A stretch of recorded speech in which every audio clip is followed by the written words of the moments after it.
Hello दोस्तों, एक बार फिर से वेलकम है आपका इंडियन पिटारा पर। आज जो वीडियो आपके सामने पेश है ये द एड्रेस उसका दूसरा पार्ट है। इसका पहला पार्ट भी हमारे चैनल पे ऑलरेडी मौजूद है, नीचे डिस्क्रिप्शन में उसका लिंक दिया हुआ है आपके लिए। तो पहले वाले भाग में हमने देखा कि एक लड़की है जो बहुत अरसे के बाद एक औरत से मिलने जाती है, और ये औरत वो होती है जो इनके घर आया जाया करती थी, जिसे इस लड़की की माँ जानती थी। और जब द्वितीय विश्व युद्ध चल रहा था तो ये औरत आती है और इस लड़की की माँ से कहती है कि देखो, तुम्हारे घर में बहुत सारी कीमती चीज़ें हैं और युद्ध चल रहा है, और अगर किसी ने इनकी हिफाजत नहीं की तो ये चीज़ें जो है सारी ख़त्म हो जाएंगी। तो मैं जो है इन चीज़ों को अपने पास सुरक्षित रख लूँगी तुम्हारे लिए। और ये जो लड़की और इसकी माँ होती हैं, ये यहूदी समुदाय से बिलोंग करती हैं। और द्वितीय विश्व युद्ध के दौरान हिटलर के हाथों लाखों की संख्या में यहूदियों का कत्ल होता है, उनको बेघर किया जाता है, उनको देश से निकाला जाता है, उनकी संपत्तियों को लूटा जाता है। तो एक बहुत ही डर का माहौल होता है, एक बहुत ही खराब समय होता है यहूदियों के लिए उस समय। और इसकी माँ जो है उसको वो सामान ले जाने देती है, और काफ़ी समय बाद जब युद्ध खत्म होता है तो ये लड़की उसको ढूंढती हुई जाती है, लेकिन वो औरत इस लड़की को पहचानने से इनकार कर देती है। तो पहले पार्ट में हमने यही देखा कि कैसे इस लड़की की माँ ने इस औरत का पता उसको बताया होता है। तो यहाँ तक जो था पहला पार्ट था। अब दूसरे पार्ट में हम आते हैं, आई हैड रिमेंबर्ड इट। तो लड़की कह रही है कि वो जो पता मेरी माँ ने मुझे बताया था मैंने याद कर लिया था, but I had waited a long time to go there. लेकिन इस एड्रेस पे जाने के लिए मुझे बहुत इंतज़ार करना पड़ा या मैंने किया। Initially, after the liberation, I was absolutely not interested in all that stored stuff. Initially, शुरुआती समय में जब लिबरेशन हुआ, मतलब जब आज़ादी मिली, तो आज़ादी के यहाँ दो मायने हैं। एक आज़ादी तो ये है कि जब विश्व युद्ध खत्म हुआ तो हॉलैंड को भी आज़ादी मिली, लेकिन इसके साथ ही जो यहूदी समुदाय थे उनको भी कई जगहों से छुड़ाया गया। कई जगह वो बंदी बना के रखे हुए थे, कई जगह वो दुपक कर बैठे थे। तो एक तरीके से यहूदियों को डबल आज़ादी मिली। एक तो इनका देश आज़ाद हुआ जहाँ रहते थे, दूसरा इन्हें अब डर कर रहने की ज़रूरत नहीं थी। तो लड़की कहती है कि शुरुआती दिनों में मैं वो जो स्टोर करके सामान रखा हुआ था उसके प्रति मेरी कोई रुचि नहीं थी, and naturally I was also rather afraid of it. और एक डर था जो अपने आप मेरे अंदर समाया हुआ था इन चीज़ों के बारे में। Afraid of being confronted with things that had belong to a connection that no longer existed. मैं डरी हुई थी क्योंकि मैं नहीं चाहती थी कि मेरा कन्फ्रंटेशन हो, मेरा रूबरू हो उन चीज़ों से जिसके तार उस व्यक्ति से जुड़ा हुआ था जो अब इस दुनिया में नहीं था। तो यहाँ कनेक्शन से मतलब है अपनी माँ से। which were hidden away in cupboards and boxes and waiting in vain until they were put back in their place again.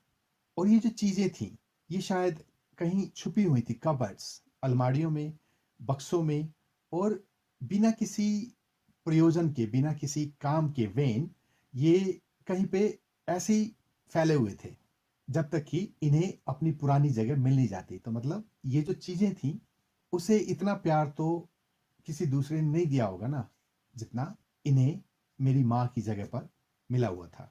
which had endured all those years because they were things. और ये जो चीज़ें कहीं पे फैली पड़ी होंगी, कहीं पे दुबकी पड़ी होंगी, क्योंकि ये सिर्फ चीज़ें थी। जिस आदमी ने इन्हें रखा होगा उसके लिए इसकी इमोशनल वैल्यू कुछ नहीं होगी, उसके लिए सिर्फ ये एक बर्तन होंगे और चीज़ें होंगी। But gradually everything became more normal again. लेकिन धीरे धीरे ग्रेजुअली चीज़ें जो हैं सामान्य होने लगी। Bread was getting to be lighter colour. जो डबल रोटी थी धीरे धीरे हल्के रंग की बनने लगी। There was a bed you could sleep in unthreatened. एक बिस्तर था जहां पर आप बिना डरे अनथ्रेटन सो सकते थे। A room with a view you were more used to glancing at each day. एक कमरा जहां का नज़ारा आपको देखने की ग्लांसिंग आदत पड़ चुकी थी। And one day I noticed I was curious about all the possessions that must still be at that address. और एक दिन मैंने नोटिस किया कि मैं क्यूरियस थी, मैं उत्सुक थी ये जानने के लिए कि वो भी जितनी भी चीज़ें थी, possessions, जो उस एड्रेस पर होंगी। I wanted to see them, touch, remember. मैं उन चीज़ों को देखना चाहती थी, छूना चाहती थी और याद करना चाहती थी. After my first visit in vain to Mrs. Dorling's house, I decided to try second time. अब जैसे मेरी पहली विजिट जो थी मिसेस डोर्लिंग के घर पर सफल नहीं हुई, बेकार गई, इन वेन, मैंने सोचा कि मैं एक बार फिर ट्राई करती हूँ. Now a girl of about 15 open the door to me. तो लड़की फिर जाती है उस एड्रेस पर और इस बार 15 साल की एक लड़की दरवाज़ा खोलती है. I asked her if her mother was at home. मैंने पूछा उससे कि क्या उसकी माँ घर पर थी. No, she said my mother is doing an errand. नहीं, वो बोलती है लड़की कि जो मेरी माँ है कोई काम करने निकली है, errand. No matter, I said, I will wait for her. तो मैंने कहा कोई बात नहीं, मैं इंतजार करती हूँ उसका. I follow the girl along the passage. मैं इस लड़की के पीछे पीछे चली. वहां पर एक पैसेज था, मतलब एक गलियारा था उस घर में.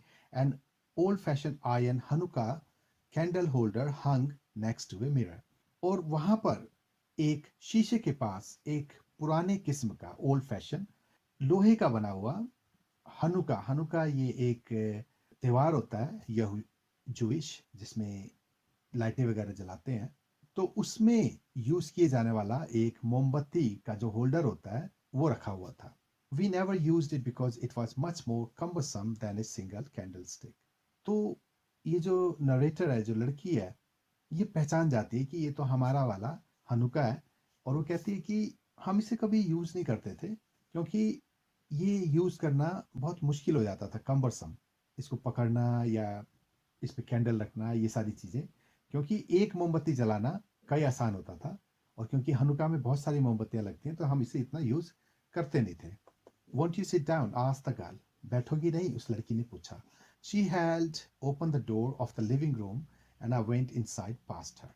तो वो लड़की क्या करती है, जो लिविंग रूम, जो ड्राइंग रूम होता है, उसका दरवाजा वो खोल देती है और ये जो है अंदर चली जाती है. I stopped horrified. I was in A room I knew and did not know. तो जैसे ही मैं अंदर जाती हूँ मैं रुक जाती हूँ. हॉरिफाइड, मैं डर जाती हूँ. मैं एक ऐसे कमरे में थी जिसे मैं जानती थी लेकिन जानती नहीं थी. मतलब कमरे के अंदर जो सामान था वो मेरी जान पहचान का था, लेकिन कमरा जो है मेरे लिए नया था. I found my self in the mist of things I did want to see again but which oppressed me in strange atmosphere.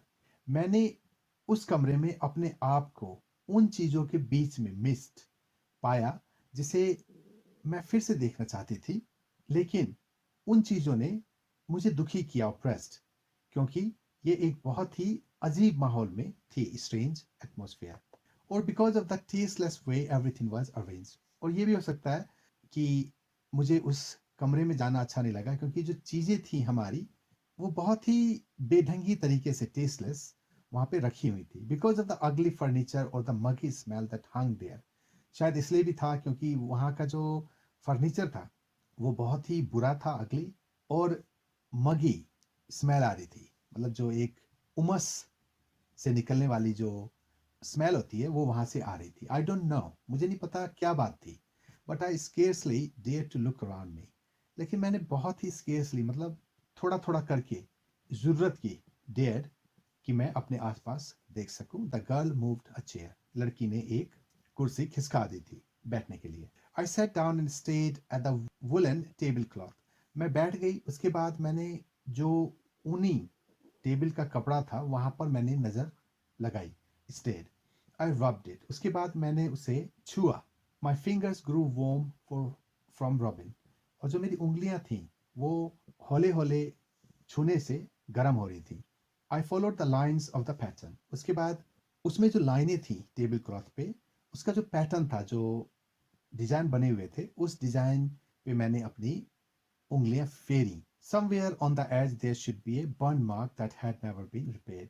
और इस कपड़े के छोर पे, एज, एक जला हुआ निशान होना चाहिए जिसकी कभी मरम्मत नहीं की गई थी.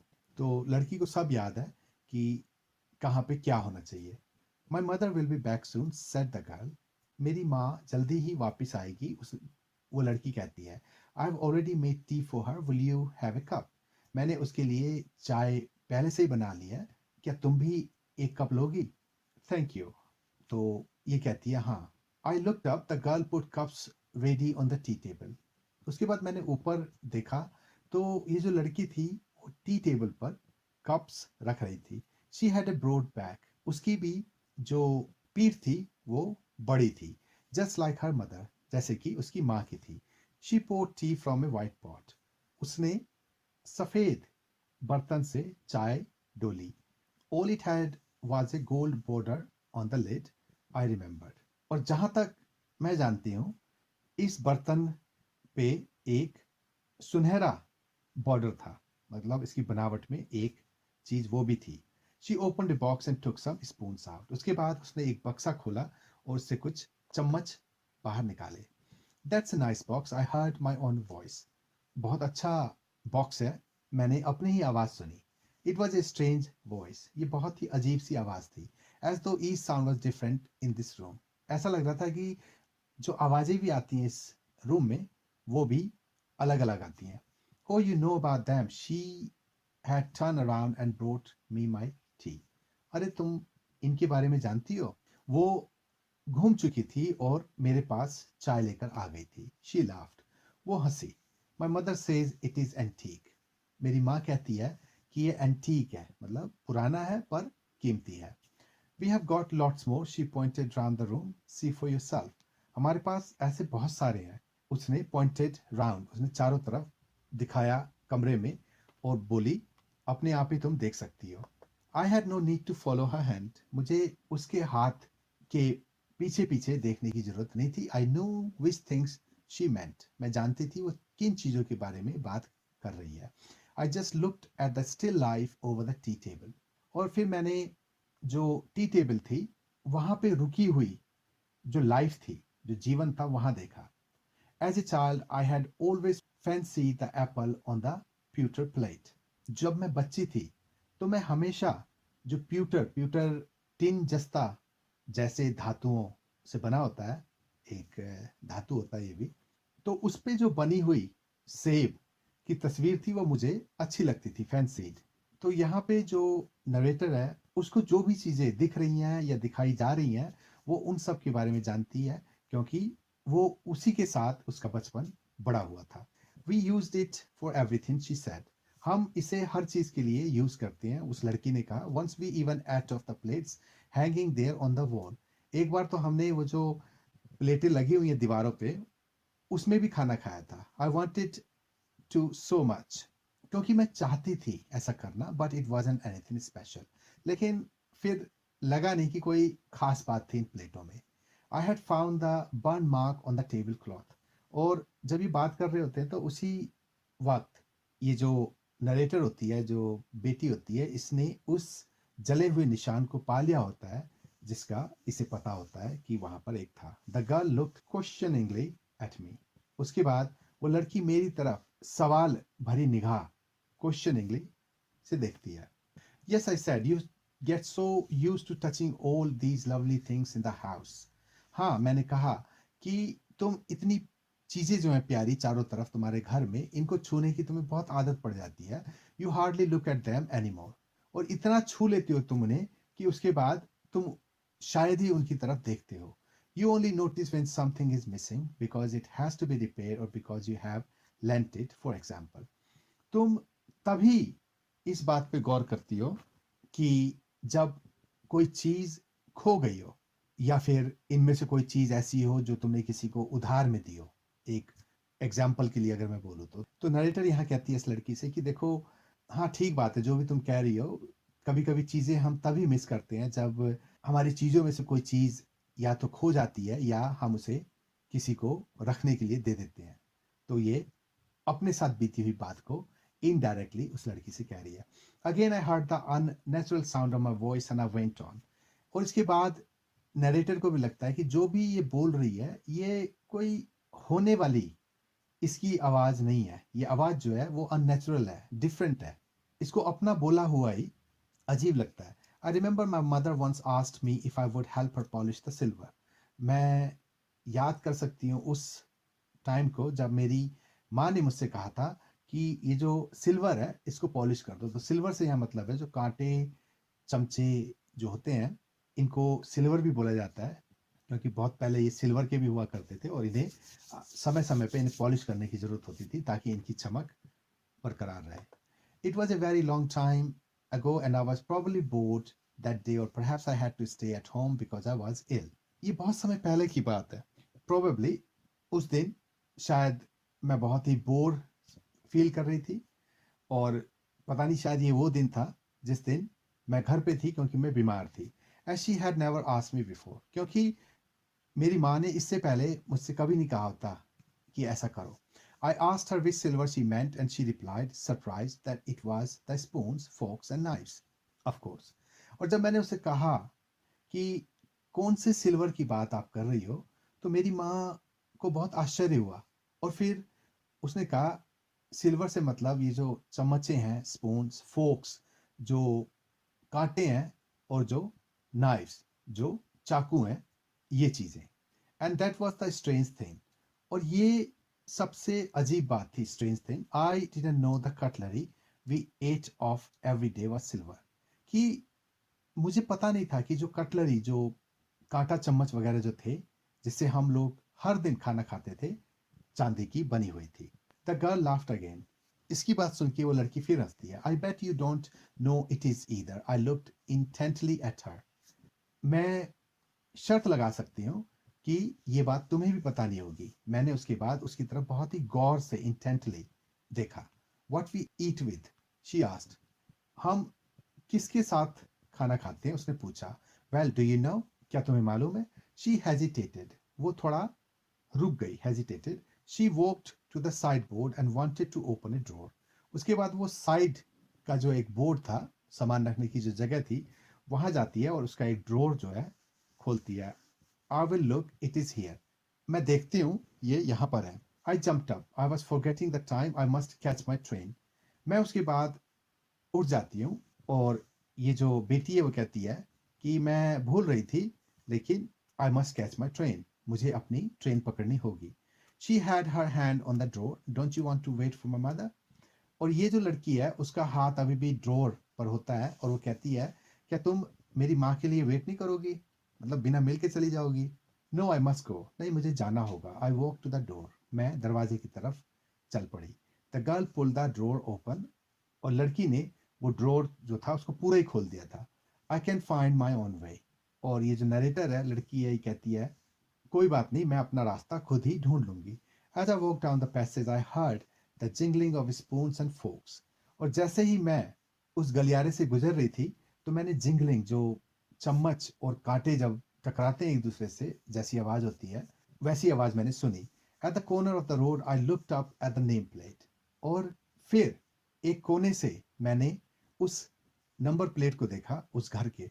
Markovnikov street it said. इस पे लिखा हुआ था Marconi street. I had been at number 46. मैं जहां थी उस घर का नंबर 46 था. The address was correct. और ये पता सही था.